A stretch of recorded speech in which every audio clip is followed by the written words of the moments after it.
राम नारायण राम लाल बजार लोक पाखरे बहुत शक्ति अच्छी जो काम नथिबा बेले जहा घटे से अलीपुर रे घटी थिला, बंकसाल रे घटी थिला।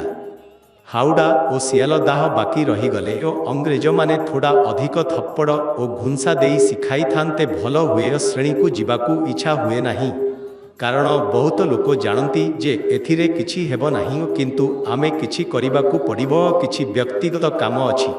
यह जना प्रमाणित सत्य जे शरीर अछि, तेणु रोग और मृत्यु आसीबा स्वाभाविक, रोग और मृत्यु आसीबा हेउछि प्राकृतिक नियम।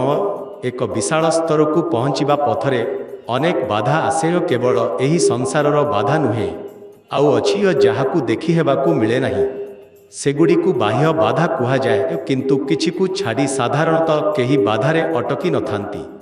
सृष्टिर एक उद्देश्य अछि, से उद्देश्य हेउछि जेउ नियमरे सृष्टि होइछि, जेउ नियमरे से चालिछि, से नियम को सबुए बुझंतु गो। एही बुझिबा पाई प्रत्येक व्यवस्था अछि, जेमाने महान आसंती सेमानंकर जीवन रे एही देखिबाकू मिले जे गोटिए लोक जाने ओ अन्य जनंकु कुहे।